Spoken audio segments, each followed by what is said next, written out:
Hi, everyone, and welcome to episode 101 of the Tick Bootcamp podcast. The title of today's interview is The Young Gun, an interview with Alex Moresco. My name is Richard Johannesson. And I'm Matt Sabatello. So, Matt, today we start with one of the younger generation of Lyme activists that we've come across during the course of the time we've been doing our podcast. We ended the first 100 episodes of our podcast with Bill Rolls, who is part of the older generation of Lyme activists. And now we have Alex Moresco, who is one of my favorite members of the new generation of Lyme activists. Matt, what did you think about Alex and her interview? Rich, I couldn't agree more. I was so excited to interview Alex Moresco for months, and unfortunately I had to get called into work for COVID-related matters, but as soon as I was done, I listened to the interview, and she just totally blew me away. So Matt, what I like about this younger generation of Lyme activists is they're bringing a new set of tools to the process of trying to come up with the solution to this Lyme disease problem. And what Alex did for me after I thought about the interview was that she gave me hope. She gave me hope that there is going to be a solution to this problem, because in many cases, after we finish our podcast interviews, I'm quite frankly depressed.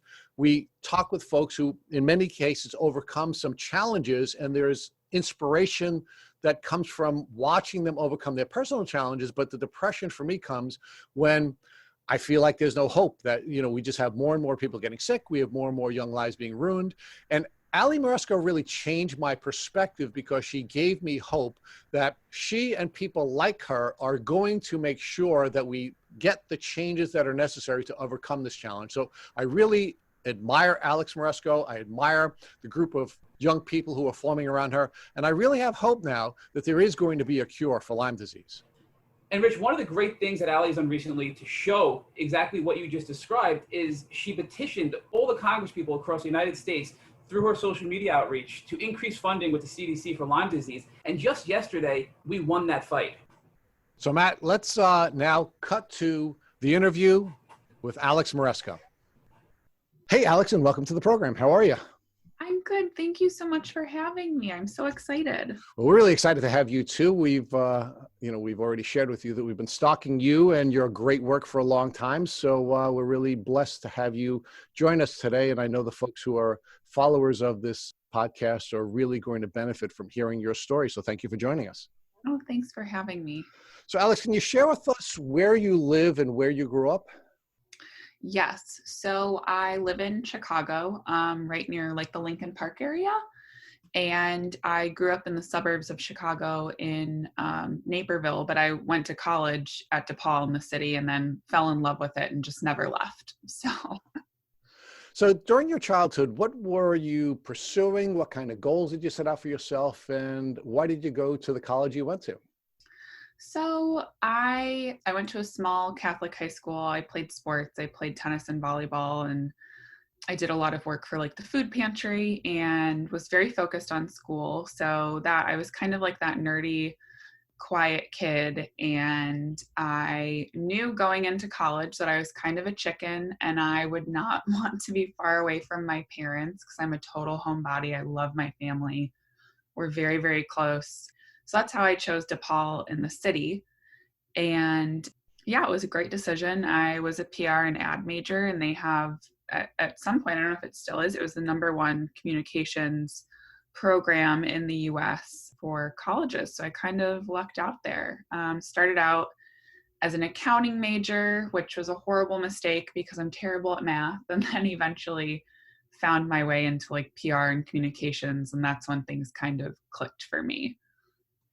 So why did you pursue communications? What were your career goals when you decided you were going to pursue this communications path? So I'm kind of a weird story. My freshman year of college, I decided to start a fashion blog. I've always loved fashion and clothes and how you put a whole outfit together. And it was before blogs were really a thing. And to my surprise, it actually gained a following. So in a way, I was already kind of doing my own PR and communications and building a following on the internet. And I had no idea, that PR was really even a thing. And then as I started working with brands and working on these partnerships, I was like, oh, I think I could actually do this as a career. And that's when, I think it was the beginning of my sophomore year of college, I switched my major. So your career found you rather than you finding your career. Yeah, I guess so. That is how it happened. I feel really lucky that it happened that way and things kind of just fell into place. So let's talk about your life between your sophomore year in college and graduation. How was your health and how were your career pursuits going? So, my freshman year, I started this blog and I loved it. I was very, very dedicated to it. And then by my mid sophomore year, I got connected with Nike and they were opening up like a brick and mortar concept for Nike Training Club for their app.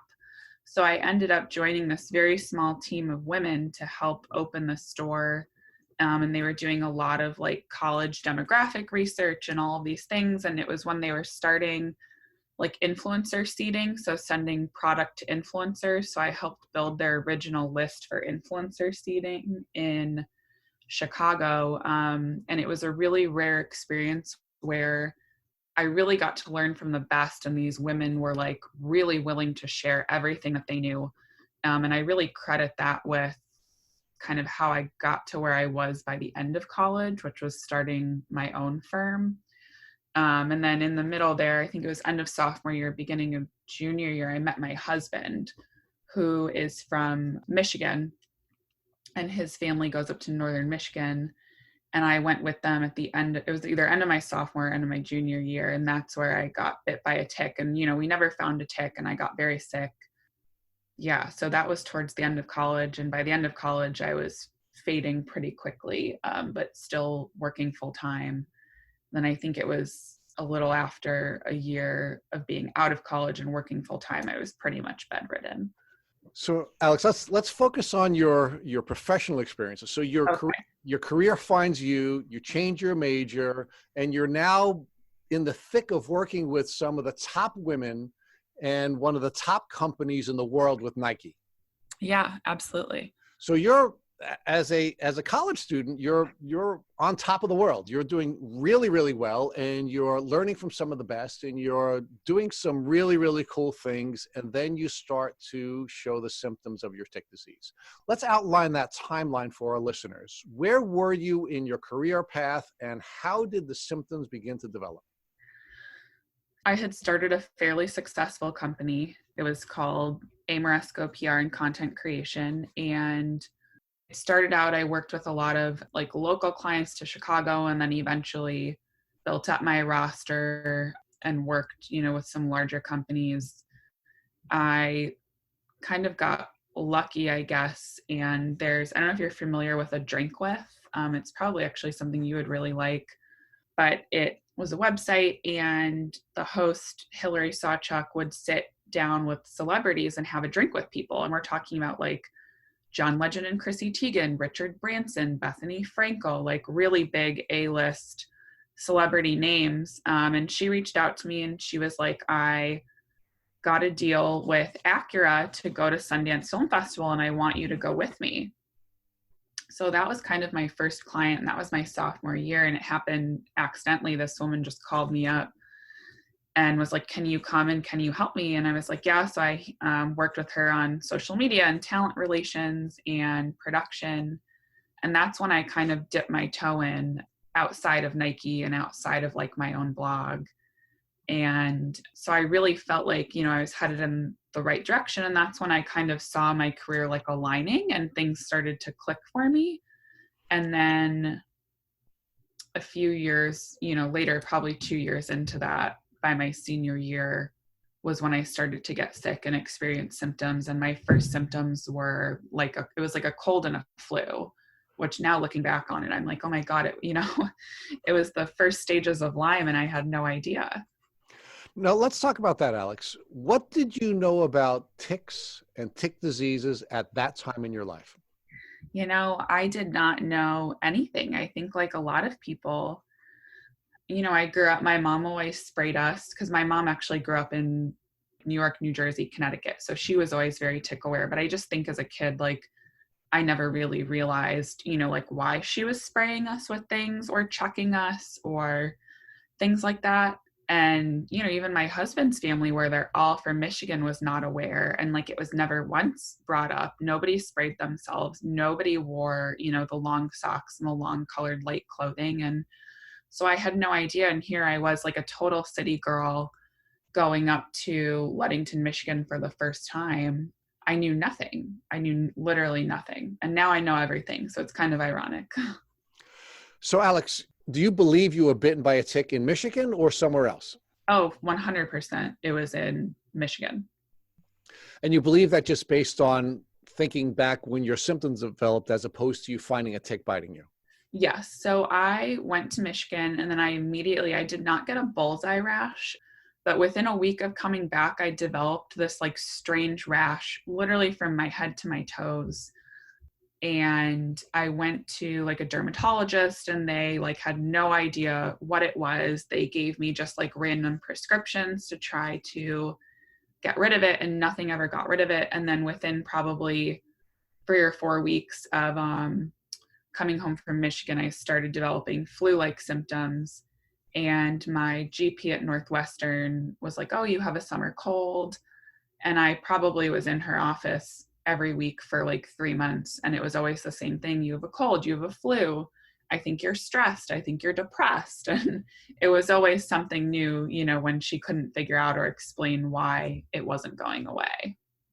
So Alex, let's walk back to the first doctor you went to see. You said you went to see a dermatologist. Was that in Michigan or is that in Chicago? No, it's in Chicago. I live in Chicago, but we visit my husband's family who lives in Michigan often. So the symptoms, or at least the rash, did not begin to develop until after you had come home from Michigan and you were in Chicago. Yeah, so probably within a week of getting back, though. So knowing what you now know, was it clearly a Lyme rash, or was there something unique about the rash that would have, even with the knowledge set and the skill set you have now, would have caused you to doubt whether or not that was a Lyme rash? I mean, it wasn't your standard bullseye, so I don't know how I would have made the connection, but now I would definitely think it was linked to some kind of tick-borne disease, whether it's Lyme or, you know, something else, because I now know I have a whole host of like co-infections and things that can cause all of these weird skin presentations. But yeah, I don't think your average person would know that. And absolutely at the time, I was like your average person, unaware. But the bigger question is, why wouldn't the average dermatologist know that the rash that you had was a Lyme rash? You know, I ask myself that, and I also ask myself, my GP at the time, a couple of months into this, probably 3 months into this, my mom, you know, started going to the doctor with me because it was just getting ridiculous. And my mom had asked my GP to test me for Lyme disease. And I will never forget what she said. She had said, any doctor that tests you for Lyme disease is a charlatan. It does not exist. I think back to it not as often anymore, because I think the anger has died down, you know, after a few years. But just like, it's ridiculous that we still have people in the medical profession that are so unaware and uneducated. So now, Alex, talk to us about how the rising star is now being affected. I mean, you're 22 years old and you have a fashion blog. You've worked with Nike. You're working with Acura. I mean, your star is just taking off at 22 years old, but now you're getting sick. Talk to us about how your illness and your developing symptoms are impacting your rising star. Well, that's very kind of you. I think, you know, it's funny. I remember thinking to myself at one point, I was like, oh my God, have I just been out of college for this long that like my brain is starting to deteriorate? Like, what is going on? Because my memory was just fading, and I would have conversations and not have no recollection. And just, I was like very scattered and disorganized. And I'm typically like a very structured person, and I'm an overachiever, and I'm very ambitious. And I was just struggling. And I didn't know why, and nobody around me knew why. And it was just very, very frustrating. So I tried to push forward for a long time as if nothing was wrong. And then it wasn't until I like really, really started to lose my memory, and I was just so beyond exhausted, that I was like, okay, I have to figure this out. And that's just kind of how it went. I mean, it wasn't really like, as far as my career, like it wasn't a choice, if that makes sense. It just, I had to stop. I couldn't keep going. So, Alex, how is this affecting your family? You shared with us earlier that you're from a very close family and you wanted to go to college in close proximity to your family. How are your developing symptoms and the changes in you affecting your family? So I lived on my own all through college. And thankfully, I think it was meant to be my senior year of college. My parents moved into the city, and I, was just getting sicker and sicker. After I finished college, I moved back in with my parents because we just didn't know what was going on. And, I'm thankful that my parents are so understanding and supportive, and they've really been the ones, and my husband, DJ, they've been the ones to really rally around me and get me to where I am now. But I think, illness, it can either drive you further apart or closer together. And I think thankfully in our situation, it brought everyone closer together. We have certainly seen during the almost 100 podcasts that we've done that it's Wow. very important to have a close family and family support if you're going to get through Yeah. this challenge. But unfortunately, what we see in most cases is that we see abandonment a part of this process, that people begin to lose faith in family members, in part because they get sick of them being sick, and in Yeah. part because we have the medical community telling us there's nothing wrong with you. So Yeah. talk to us about how your mom and your dad, I would like to talk about DJ separately. How were your mom and your dad reacting to the doctors essentially telling you there's nothing wrong with you, that maybe you're stressed or depressed? My mom was the one that went through most of this with me. My dad is very busy, and he travels like not right now, but he travels like 5-6 days a week for work. So it was kind of just my mom and I. And my mom went to all my appointments with me, to all of, at one point they thought maybe I had thyroid cancer. So I had my thyroid biopsied twice and all of these things. And one of the specialists, looked at me and said, "You're stressed. This is all in your head. You need to get on antidepressants." And it made my mom so angry.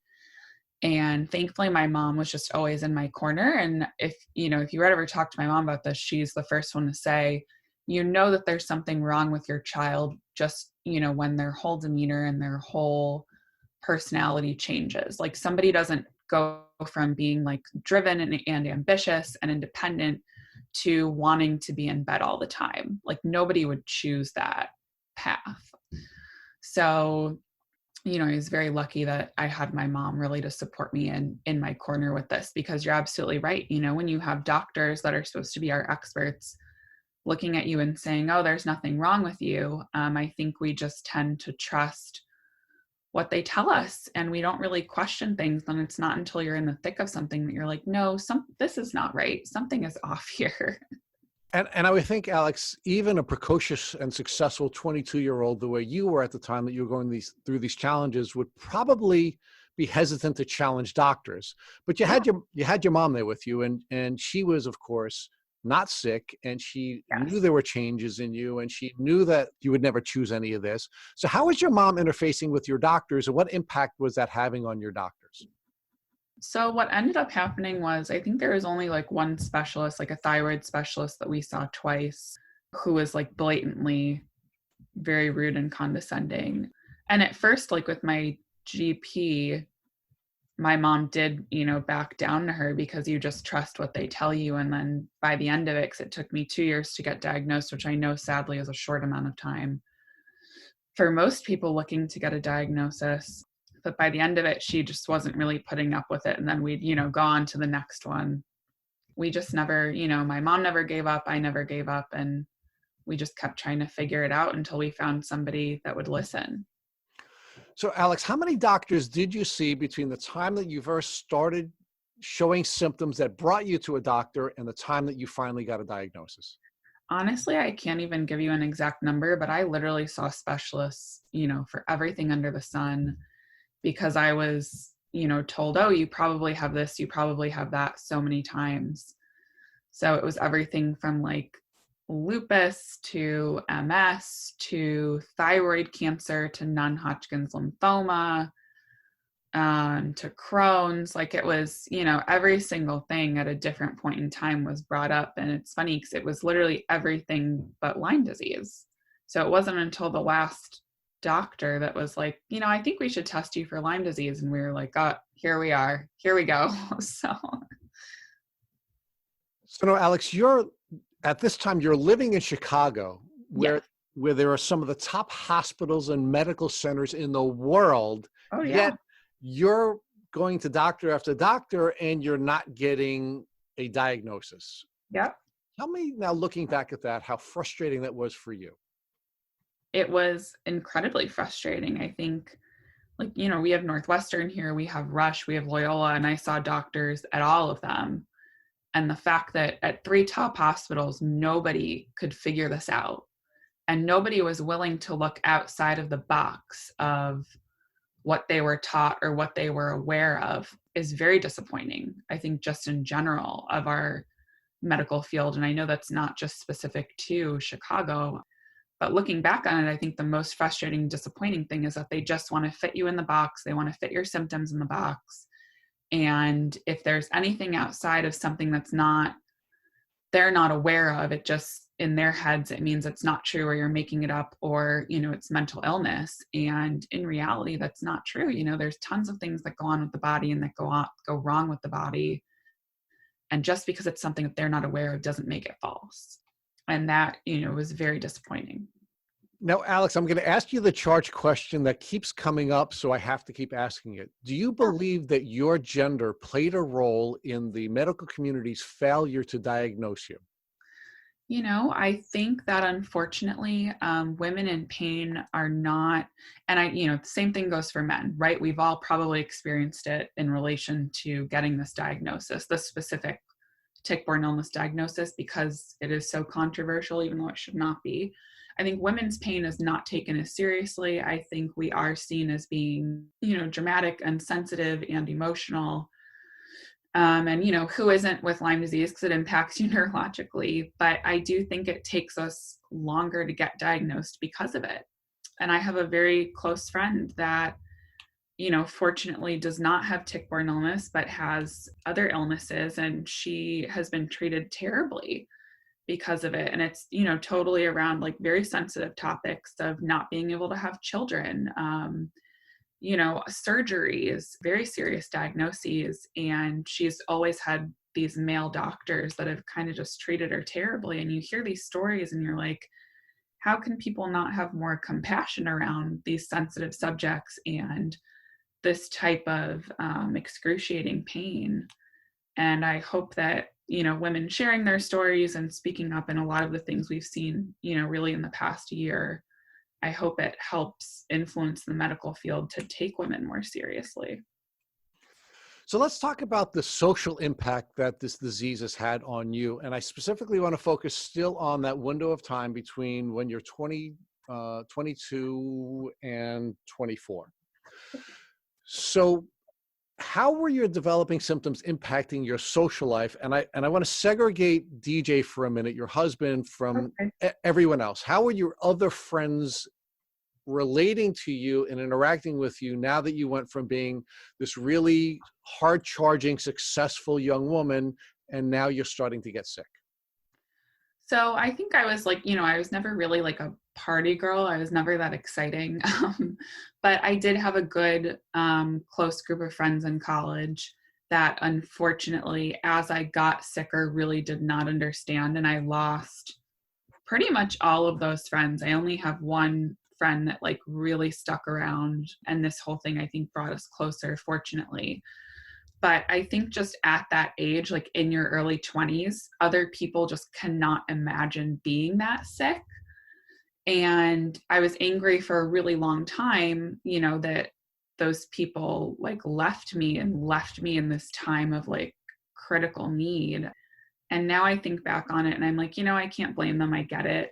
You just can't imagine that type of pain, or like, when your friend says, let's go to dinner, and you're like, oh, I can't get out of bed. And they're like, oh, it's just one dinner. What's the big deal? So it was very hard. And a lot of my circle in PR and in communications is very, very disappointing because I lost a lot of that circle. And, I think once kind of something happens to you, it's like you find out who your real friends are and who kind of was just around you because of like what you can get them or give them or the connections you have. So that was a hard lesson to learn, but I guess one that I needed. So Alex, let's now talk about one of the positive parts of your social world, and that is your husband, DJ. Yeah. You shared with us a little while ago that you and DJ met before you had gotten sick while you were in college. Yes. And one of the patterns that we've seen develop here, and we actually did an episode entitled "Can Romance Survive Lyme?" Oh. And what we see, unfortunately, unlike you, in most cases, romance cannot survive Lyme. That in most cases, romantic relationships are destroyed by Lyme disease.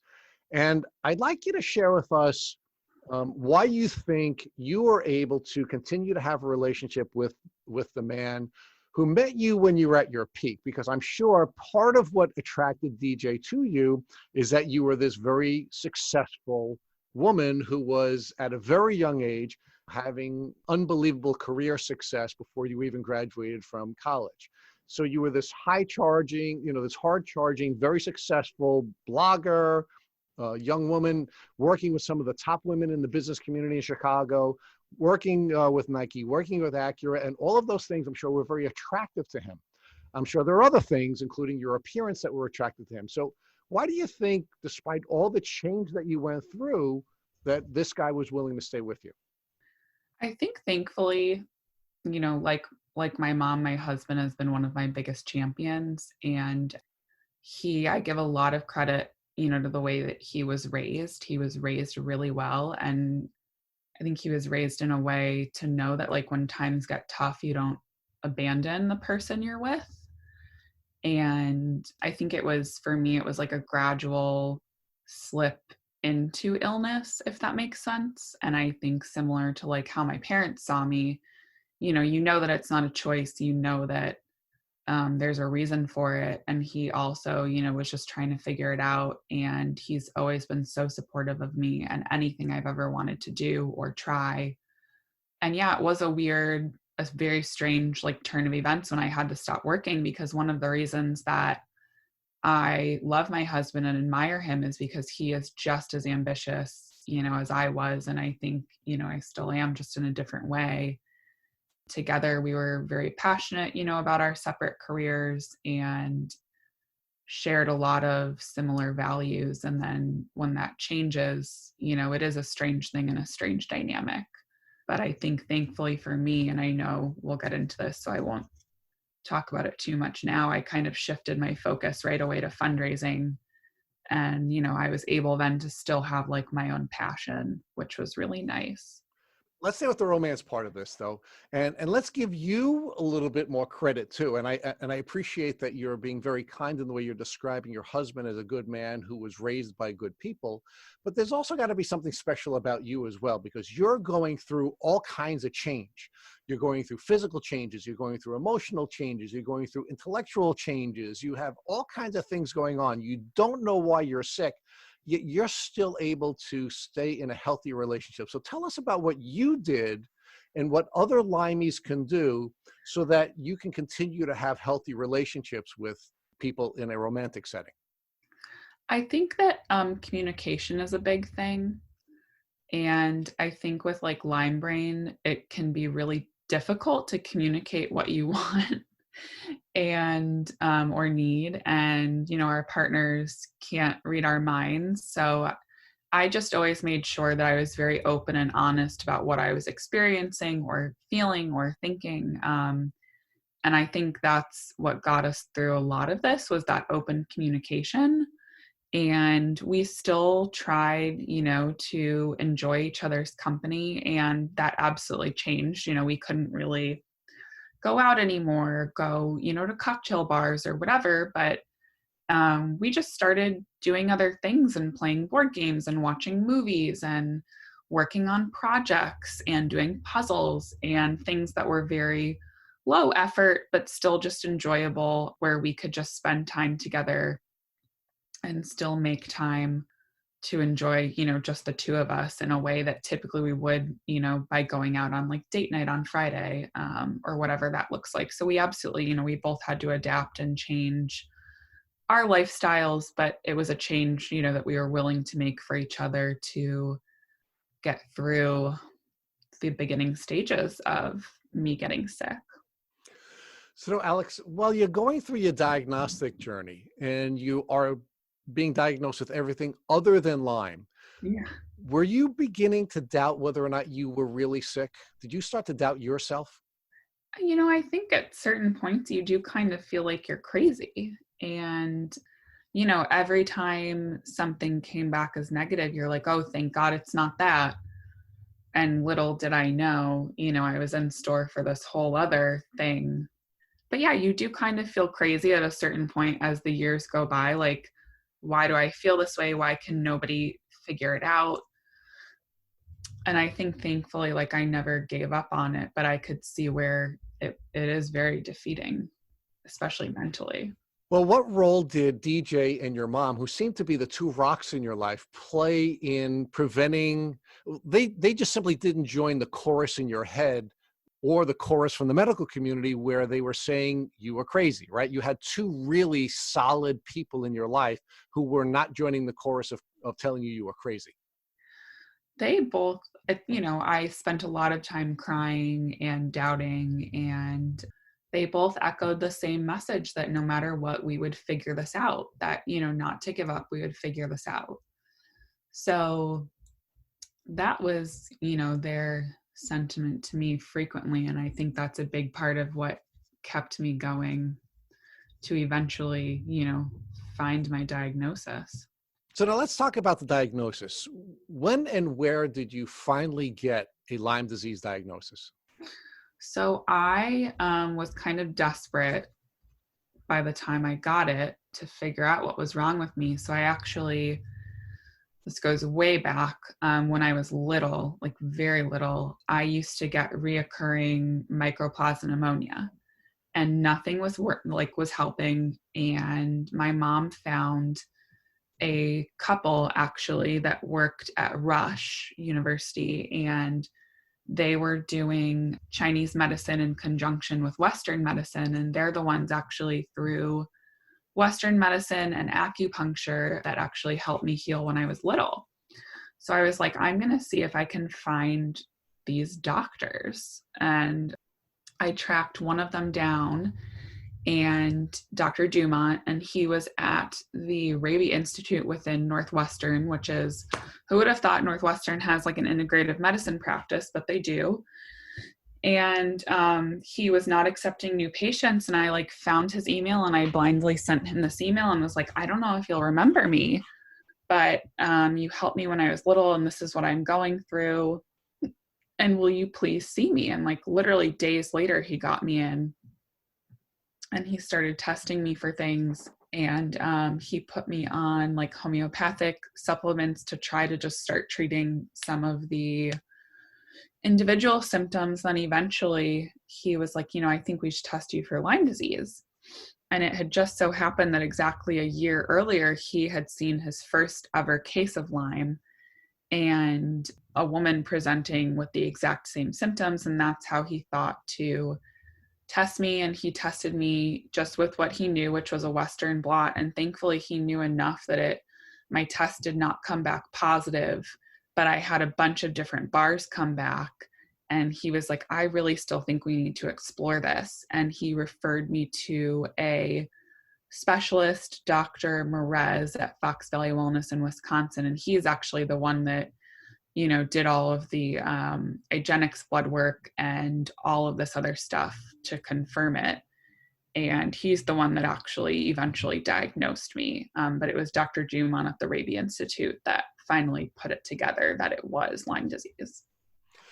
So now, Alex, let's talk about testing and the challenges associated with testing. Now, looking back, how blessed do you feel that you had a doctor who was willing to first give you a Lyme disease test And then secondly, look past the CDC standards and recommend that you see another doctor so that you could get a more comprehensive battery of tests to give you a diagnosis. Oh my gosh, I feel so blessed and so lucky. One of my angels, or all of them, were absolutely looking out for me with that. And because just the fact that, it didn't come back positive and he didn't just write it off as, another failed test is like a miracle in my eyes at this point. So I feel very, very lucky that that happened, because I know sadly it's not often that medical professionals that aren't familiar with Lyme even know that testing is 55% inaccurate. And I think that that's a stat from the Global Lyme Alliance website. I'm not sure if it's been updated since, but that's a major problem with this, is that we need accurate testing, or people end up like me and go years and years undiagnosed, misdiagnosed, and then it really changed my whole life and changed my trajectory that one doctor knew that testing wasn't accurate, or who knows where I would be at this point. So Alex, let's now talk about what's happening with your career path at this time. You're going through your diagnostic journey, you're sick, and you're not able to continue to pursue the career path that you were on in college. What are you starting to do now that you're going through this diagnostic journey and finally getting your diagnosis?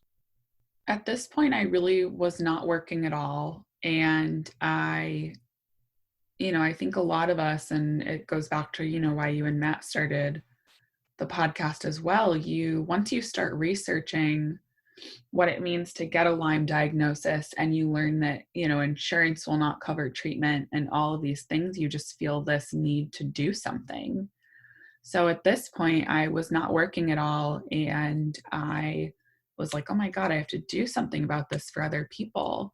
And that's how I ended up getting in touch with Global Lyme Alliance. And I narrowed all of my efforts to fundraising and trying to build a community here in the Midwest, because no one was doing anything. And we all know that when you have something like Lyme, you really need support. So career-wise, it was non-existent. I think my outlook and where I wanted to put my energy had just drastically shifted. And the talents that found you when you were in college were now taking you to another place. It's almost like, regardless of what you want to do, Alex, your public relations and communication talents are going to take you to one place or another.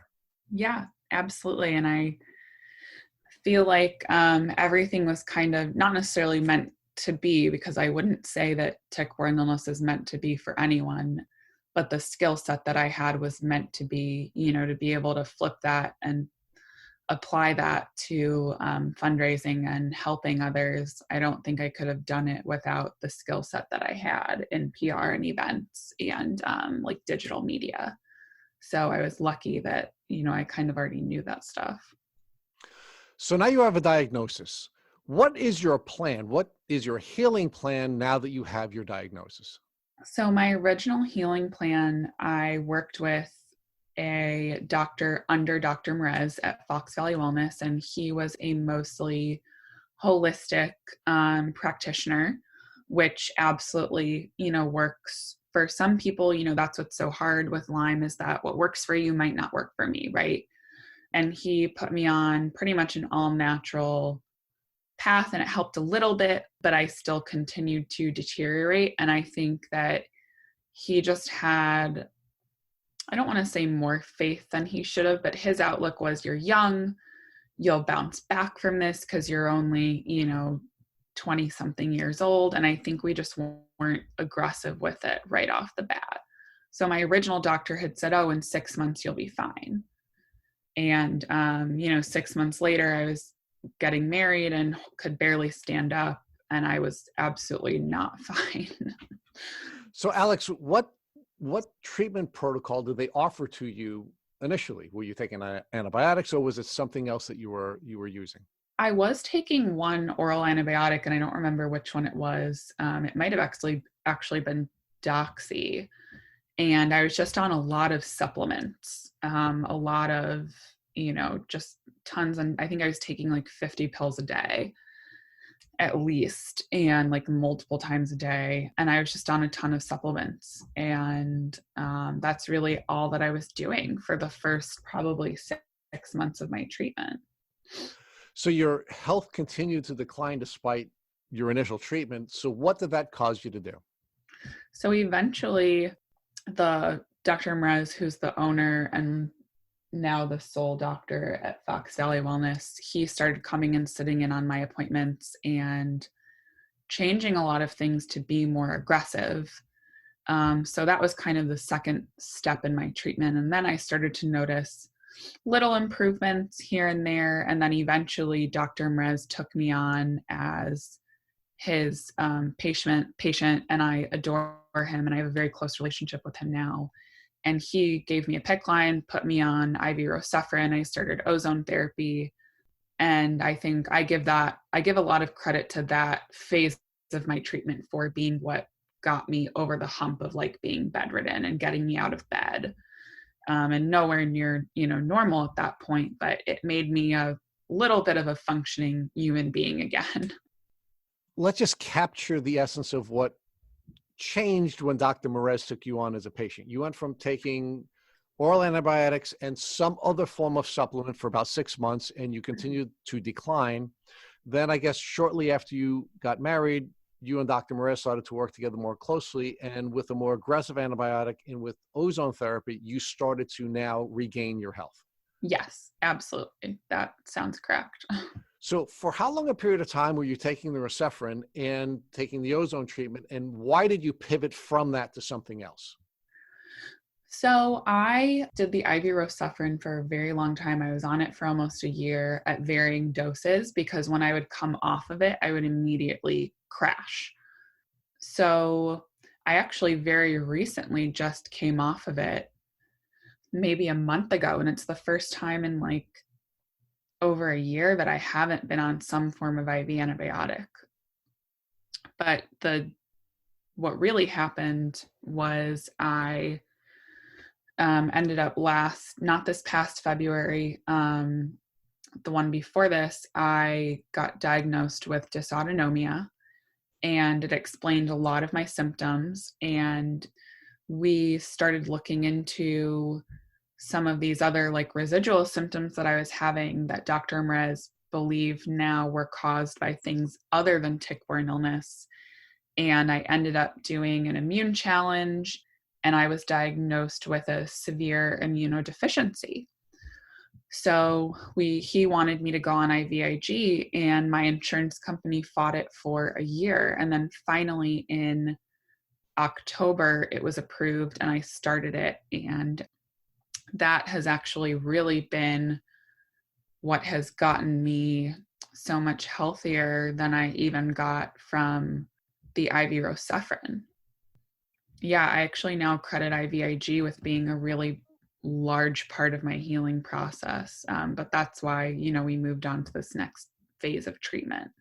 So Alex, we've had a lot of our past guests describe Lyme disease as very much like an onion, that you have to peel off one layer of the onion before you can get to the next.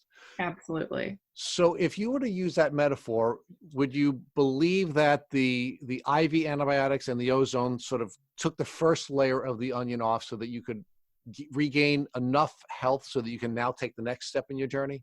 Yes. Yeah, I think so. I think there's many complicated layers, to this disease. And as you peel away one layer, something else pops up. So that's what's so difficult about it. But yeah, I definitely think the ozone and the Rocephin in combination help to kind of hack away at those first couple of layers to eventually, get to more underlying issues. Now, Alex, I think I heard you say that you have an immune deficiency that is not related to your tick disease. Is that correct? So I have SAD, which is a severe immunodeficiency. And I did not have this when I first got sick. So although it's not proven and there has not been serious research funding dedicated to this, we believe, and my doctor does believe, that it's the Lyme, that shut down my immune system. And he also believes, and I, wholeheartedly believe this too, that it's the Lyme that kind of unlocks things and brings these things to the surface in the same way that like an autoimmune disease would. So although maybe a traditional MD would say, oh, these are all separate things, I really think it's all connected. So you believe it is an immune deficiency as a consequence of your collective tick diseases, not just a genetic disorder? Yeah. Oh, I absolutely. I think Lyme is a very smart bug, and it systematically, shuts things down. And I think it's people say, oh, tick-borne illness, Lyme disease, it won't kill you. And in reality, yeah, it does. It's not immediate. It's a slow, painful death where you just wither away because it's systematically shutting down different parts of your body. So I really think it's all related. If you're like me and you have these different conditions, I do think that somehow if we were to put funding into it, we would find that it really is all connected. And I'm sure that it is still connected, which is why I wanted to emphasize that portion of my question. Yeah. Now, of course, and one of the challenges that we have with Lyme disease, and it's why I'm often uncomfortable with just using the word Lyme disease rather than tick disease, because tick diseases are really, a combination of bacteria and viruses and parasites that are being spit into you.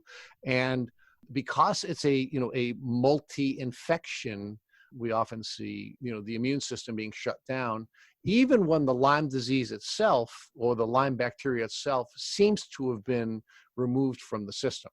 So tell me about what other treatments you've done to treat the different layers in the onion and where you are now. Like I kind of was saying, and I know, we've already kind of talked about this off of here, but I've tried it all, as I think a lot of us have. And I think different treatments have been very useful to me at certain parts, of my journey, depending on, what I was battling. And you're absolutely right. I think it's doing it. It's not doing the disease justice to just call it Lyme disease, because we often get all these other things. So, I also have Babesia, Bartonella, Ehrlichia, and you have to kind of systematically treat all of these as they pop up. So, I've also done anti-malarials, I've done Plaquenil, I've done Mepron for those, which was brutal. There's a lot of vomiting during the anti-malarial phases of treatment. And then, I on and off have done Thorosufrin and the ozone and like Myers cocktails and a lot of supplemental IV therapy.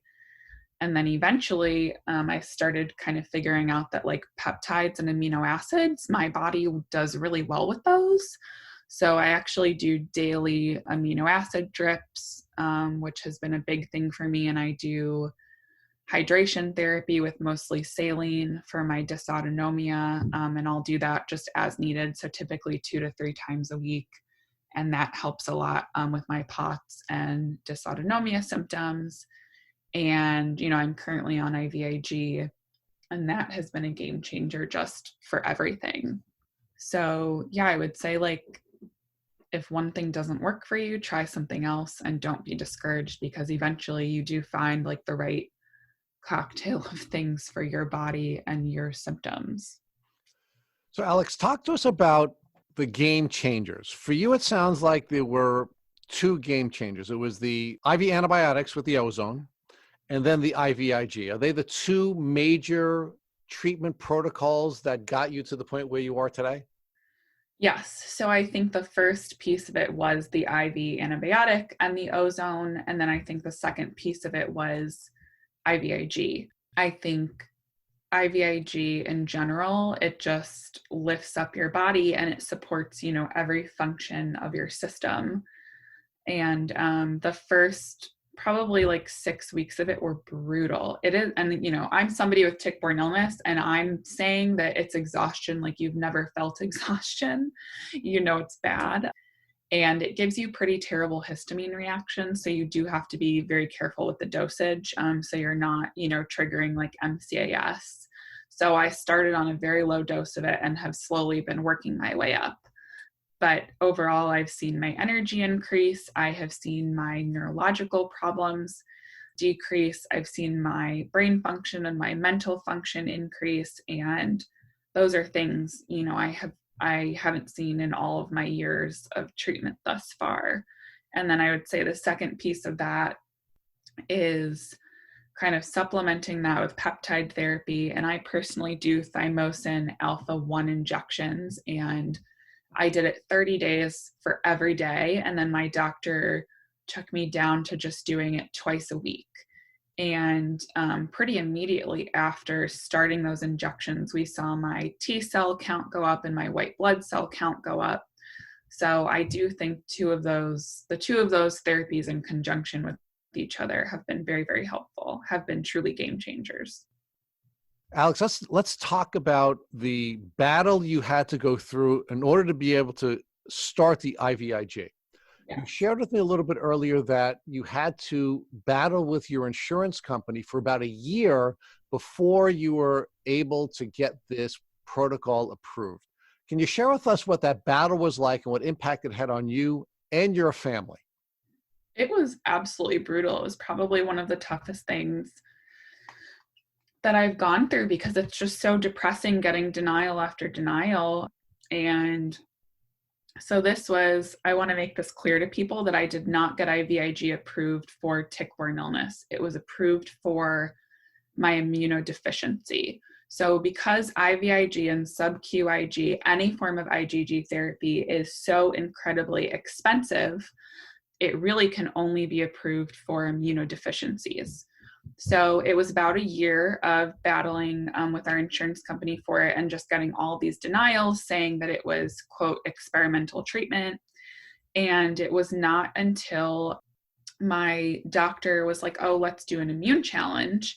And that, if those of you listening don't know what that is, you take the pneumococcal pneumonia vaccine and then you wait. So you do blood work before you get the vaccine, and then you do it, it's like 4 or 6 weeks after you get the vaccine, to see what kind of response your immune system mounts. And like a normal reaction, it's on a scale of 0 to 10, and a normal one, it's between 8 and 10. My immune system did not even amount to a 1%. So we found out that I was severely immunocompromised, and we reapplied. Actually, this was the last time we were going to reapply for the IVIG before I was going to go see a doctor in New York to try to start this process all over. And it was the applying with the blood work from the immune challenge and getting the diagnosis of an immunodeficiency that finally got me approved. Because I have people all the time, every other day, that send me messages on Instagram, and they're like, how did you get it approved for Lyme disease? And I'm like, it was not for Lyme disease. This is what you have to do. And if you don't do this, you're not going to get it approved. And it's sad. It's a sad reality, but it's how the insurance system works. And it's brutal. It was a solid year of the denials. And I'm still on my parents' insurance. My dad co-bred me so that we didn't have to reapply them through my husband's insurance when I turned 26. But it was a year of my dad every day on the phone with our insurance company, just fighting with them about this, because they just let you get sicker and sicker and sicker. And it's a disgrace. We don't practice preventative care in this country. We practice reactive care. And I really do, after this whole experience, just think that you are just a dollar amount to them. And it's a sad reality. But yeah, it's depressing and it's very saddening. But if you're going through a battle like that, do not give up, because eventually something will get it approved. It's just finding out what the right thing is. Well, Alex, I have to make another observation. That is, part of the reason why you've had success with this is, again, your very strong support system, right? You have your mom, you have your dad, you have your husband, and now we have your dad now surfacing as the guy who's in there battling with the insurance company every single day, even though you probably didn't have the, you know, the energy to do that on your own. No, absolutely not. Yeah, I was very lucky that my dad stepped up and took that on, because I know, you know, it was a lot for him emotionally, and just, you know, with all the other stuff, you know, that we as individuals have going on, the fact that he stepped up and took care of that, I don't think we would have gotten it approved any other way. Yeah, I feel very lucky and very blessed to have the support system that I have. It's been a big, very large piece to my healing journey. So Alex, let's talk about the risks of the IVIG protocol. You shared with us earlier that you had to be really careful because of the histamine response and the impact that that could have. Could you share with our listeners what those risks are and how you evaluated the risks when deciding to go forward with this protocol? So I think thankfully, and I will be honest with you, I'm not fully educated on the risks, because I am the type of person where once I get something in my head, I convince myself that it's happening. And I think a big part of that is like the Lyme and the Babesia, and how it impacted me neurologically. I just have to be so careful. So the only thing that I was really aware of, I guess, was the greatest risk. And that is, I mean, you can have an allergic reaction. It can give you an anaphylactic reaction. And that was my greatest fear.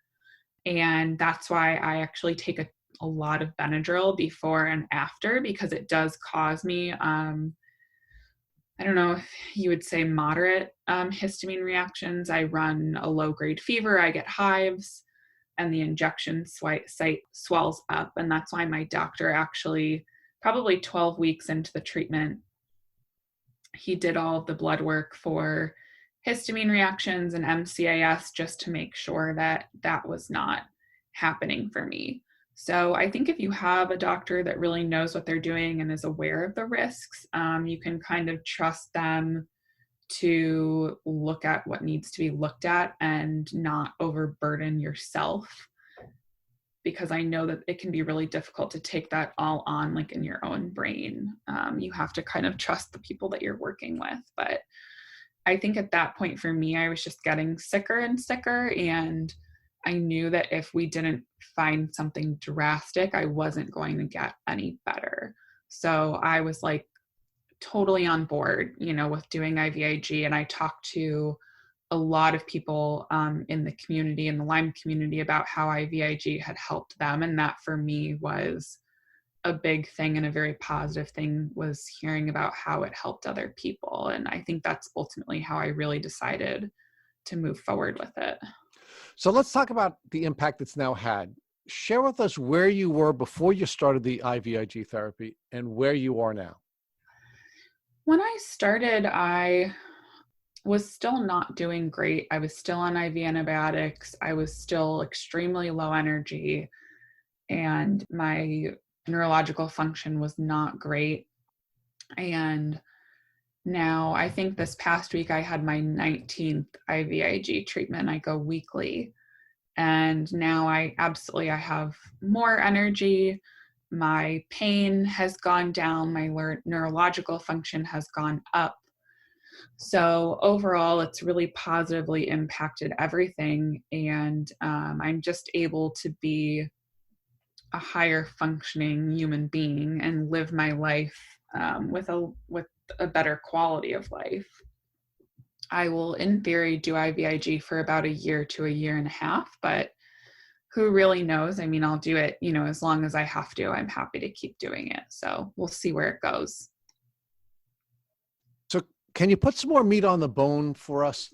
Share with us what kinds of things you couldn't do before you started the IVIG and the kinds of things you are able to do now that you're doing the IVIG. Well, I think it's as simple as, like, I'm able to go for long walks again. You know, it's something that I think healthy people take for granted, like just walking. And then when you're so sick, you're like, oh my gosh, I just want to go for a nice like walk. So it's as simple as things like that. And then it's as, you know, largest things like, you know, I'm now able to work on, projects that I'm passionate about and do more and take on more of the things, that I used to be able to do, like working and spending more time with my friends and my family and putting more efforts into awareness and fundraising and just being able to utilize my brain more and then not have to stay in bed, for 2 weeks. And it's like all of the little things kind of add up, if that makes sense. It's like these little gradual changes, and then you're like, oh, I'm doing it, like I am not fully back, but I'm getting there. And that's how, I kind of got to the number when you had asked me what number are you functioning at, like 67%, because I'm not quite all the way there, but I'm like, absolutely, I'm over the hump. Like I'm more than half and I'm getting there. And I know that I'll never be 100% again, but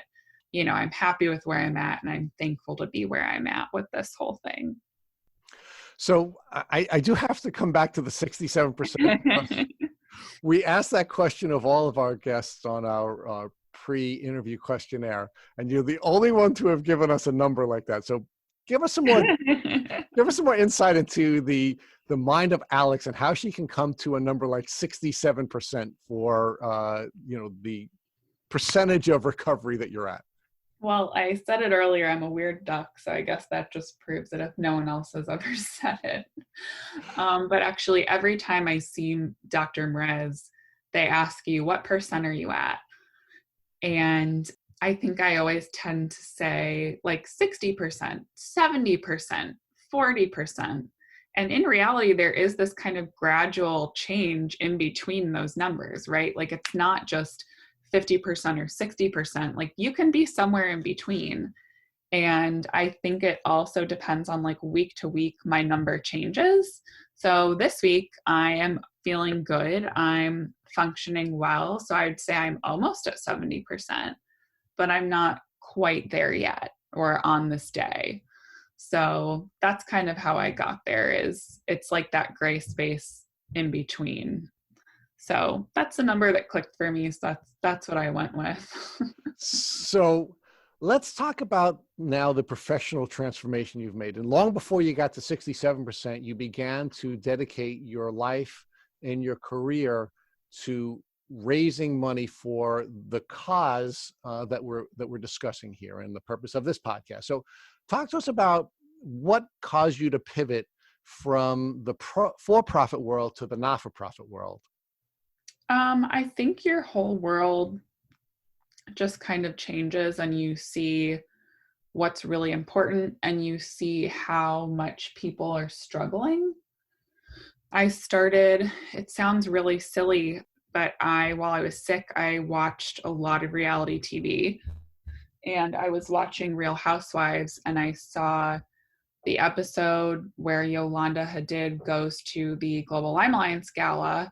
And I was like, oh my God, that's amazing that there's somebody doing something about this. So once I started treatment and realized, how wrong it is that really you can only access tick-borne illness treatment if you can afford it. Like that's absolutely despicable and disgusting. I was like, okay, we have to do something about this. We have to figure this out for people. And I think a lot of that is through research and through proving that this exists, which now thankfully, Global Lyme Alliance has done through like Johns Hopkins and all of these other, renowned research programs. But anyway, so I like blindly reached out to Global Lyme Alliance through their like info email, and I never heard anything back. And then like months later, I get this email back and they're like, yeah, we'll talk to you. And I was like, okay. And that's where the conversation started. And that's when I realized that I wasn't alone. And I ended up meeting another Lyme warrior, Casey Passon, who also lived here in Chicago. And she was the first person that I ever met that also had Lyme disease and had been through the same thing that I had. And I sat down with her at like a little restaurant in Lincoln Park. And I was like, let's do an event. Let's raise money. And she was kind of like, I think I came on a little bit too strong. She thought I was crazy. And then I didn't hear from her. And then like 2 weeks later, she texted me and she's like, okay, let's do it. And that's, how the whole thing started. let's talk about how that relationship with the Global Lyme Alliance and now your fellow Limey developed, and what unbelievably cool things you've been able to do together. Yeah, so her passion was food and cooking, and she was a chef before she got sick, and then she ended up working for a nonprofit called One Table that hosts national Shabbat dinners to bring communities together and feed people and make that connection through food. And I'm a total foodie. I love food. And her and I, due to the Lyme disease, we're both gluten, dairy, soy, and corn free. And I had thrown large events for clients for years. Basically, Global Lyme Alliance was like, we have no budget for this. So if you want to do it, you're going to have to get everything donated. So we ended up kind of going through all of our connections and getting everything donated. And we got like our space donated, and we went to like Chicago's top chefs to see if they would donate their time to come together for a night and each cook a gluten and dairy free dish for our guests. So her and I kind of conceptualized this whole thing, and then ended up connecting with two other Lyme warriors, Laura and Darcy, who had their own, connections within kind of the events and restaurant industry. And we all just kind of relentlessly tortured people into donating their time and, their resources to work with us. And it was a really beautiful, powerful thing. And our first event we held now was about 3 years ago in August, and it was called the Sublime Soiree. And I think we had it was 175 attendees. And there was no goal of raising money because we just had no idea, what we should be expecting or looking for. And I think we raised about $70,000. And it was Global Lyme Alliance's first ever event in the Midwest outside of New York. So we're very, very proud of that. And tragically, after the second annual Sublime Soiree, my friend and fundraising co-chair Casey, she passed away like 4 days after. I'm so sorry. Soiree. So that has been very difficult to work through, but that now is really what keeps me going. And I feel her, it's odd as it sounds, I feel her all the time. So I know that that's what she would want. That's an unbelievable blessing that you had that relationship with her and that you're continuing the work in her name. So thank you for sharing that with us. So one of the things that I wanted to share with you is we here at Tick Bootcamp actually have different levels of hero. And we like to define the people who are, or describe people who are going through a Lyme disease battle as a warrior. But then there's another person, a person who takes their talents and uses their talents to help other people. And we call them Lyme superheroes. And I have to tell you, you're an absolute Lyme superhero. And I can't tell you how much I'm enjoying talking with you and hearing your story. So as a Lyme superhero, can you tell us what kinds of things you're planning to do in the future and what you've been able to do since the first fundraiser you did for the Global Lyme Alliance? Well, that's so kind of you. You just made my entire year. So since that first event, I've dedicated most of my usable brain power and energy into fundraising, and it's challenging in the Midwest because we don't have the same kind of nonprofit community that New York has. So it's difficult to raise millions and millions of dollars, but we do what we can. So this past year, we hosted our third annual Sublime Soiree in honor of Casey. And so in total, we raised about a little over $100,000. But what was really beautiful about that night that I would like to point out is that Global Lyme Alliance allowed us to host a paddle raise where all of the money went direct to research to assist in funding a study in Casey's honor about the connection with Lyme disease and the brain and how it impacts the brain. And in, I think it was 4 minutes, we raised $35,000, all in Casey's name that would go to a research study. So that was a really beautiful thing. And That is awesome. yeah. And that's like, those are the moments where I'm like, I know you're here. I know you're still here and you're helping with this.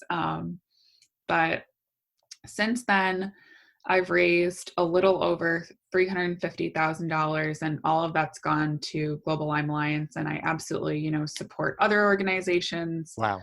I've gone, to the Live Lyme events out in Colorado, and I now recently have started donating to like Lyme Treatment Foundation to support patient grants. And I really try to like support everyone, because I think every individual effort that these organizations are doing is so greatly needed.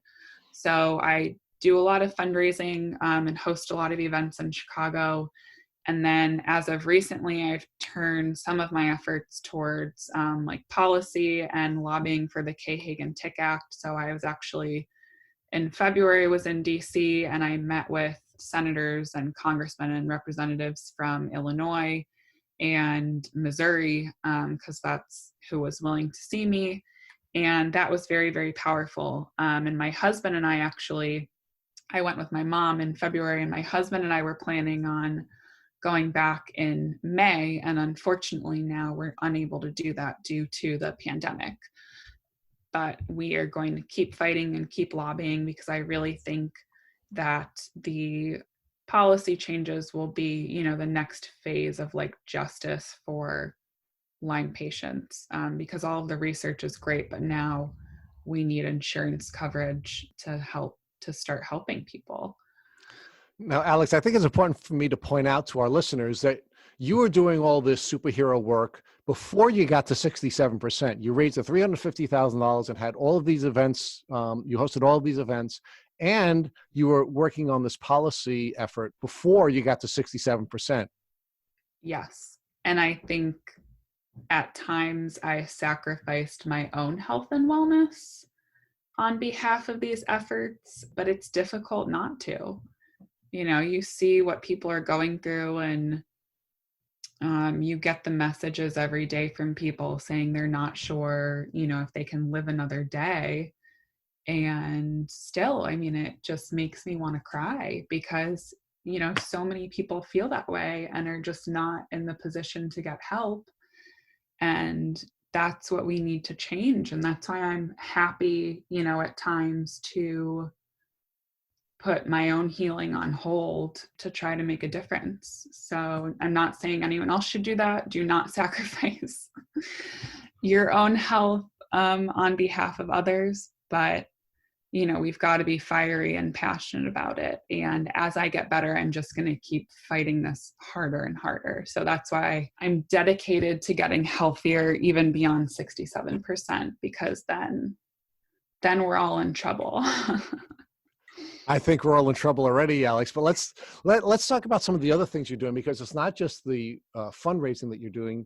You also have a beautiful Instagram where you're sharing some powerful information, and you also had a podcast. So let's talk about each one of those separately, because I do want to share with our listeners that I really loved your podcast, and that's one of the reasons why we were so excited to have you on here, because we knew you were going to be a really powerful guest. But let's focus on your Instagram first, and what inspired you to start the Instagram that you started, and how is that impacting people in the Lyme community?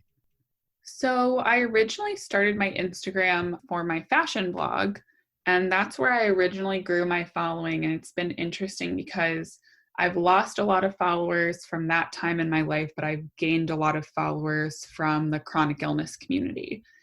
And, my whole goal on Instagram is just to bring awareness to things that maybe aren't talked about as openly, like mental health and chronic illness, and just the stuff that we go through in our day-to-day life that's not like beautiful. I think Instagram tends to be incredibly curated, and it's everyone's quote unquote highlight reel, and that's not real life, and it makes you feel like crap when you go on some people's Instagrams and you see this perfect, beautiful, curated life. And in reality, excuse my language, but everyone has their own shit that they're dealing with.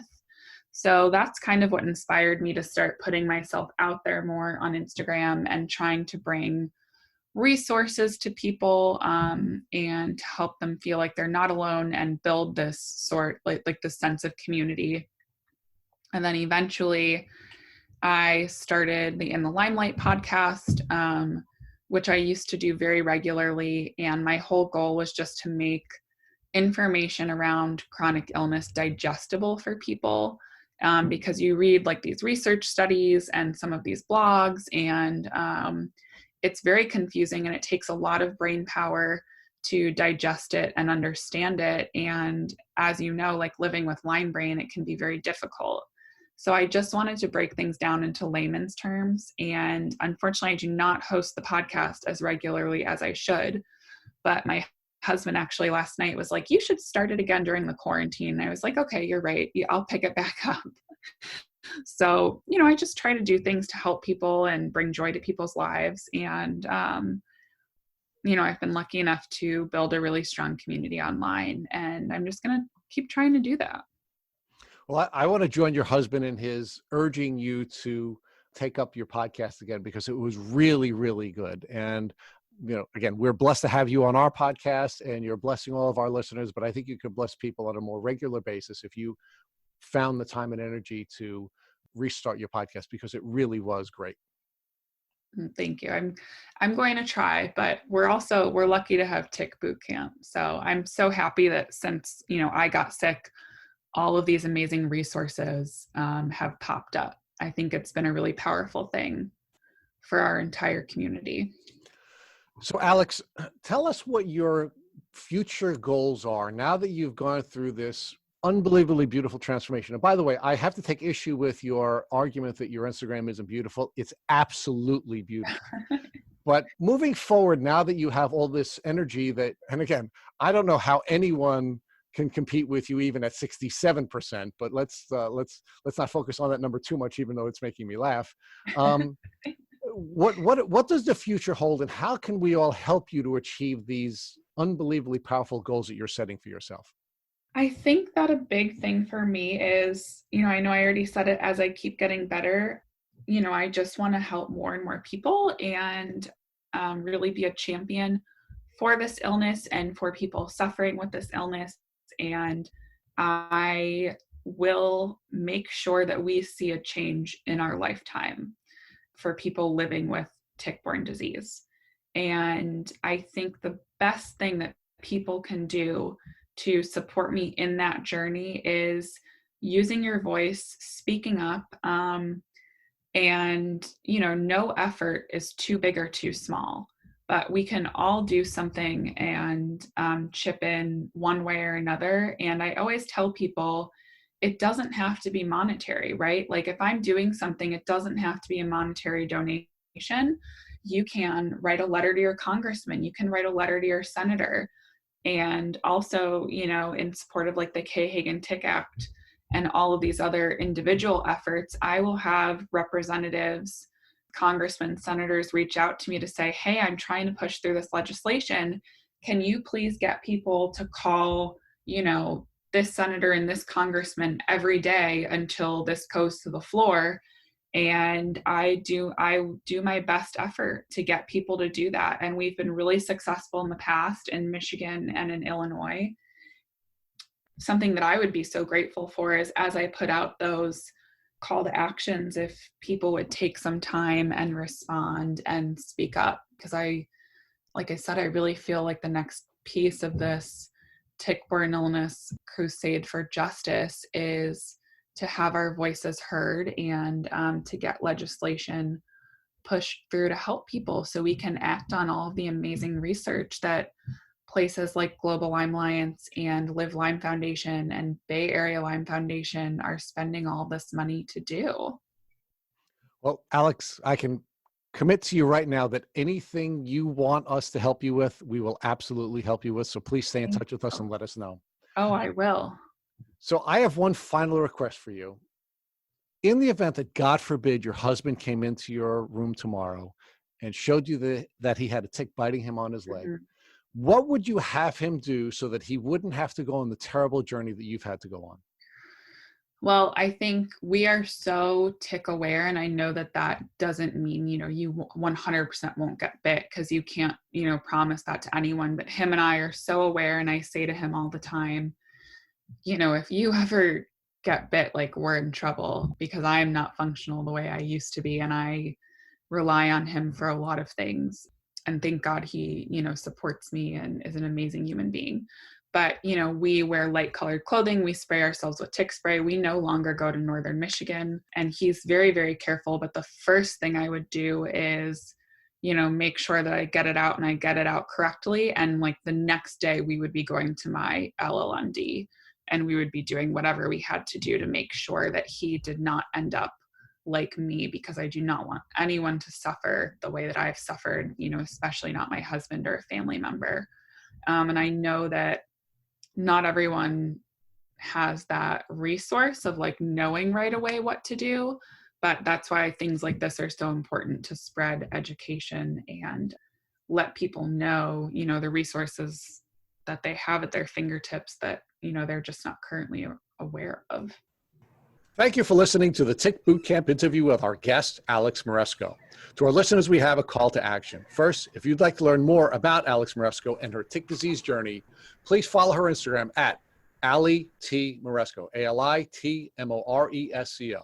Second, if you enjoyed this episode of the Tick Bootcamp podcast interview with Ali Moresco, please share it with your friends by using the social media buttons you see at the bottom of the post. Third, we here at Tick Bootcamp have created a Tick Bite Blueprint, which has been inspired by the information that has been provided to us by past podcast guests. We urge you to visit our website at www.tickbootcamp.com to view the blueprint. Please note we would appreciate any input or improvements you would like to share. Fourth, don't forget to subscribe to this podcast on iTunes, Google Play Music, or Spotify to get your automatic episode updates of our Tick Bootcamp podcast.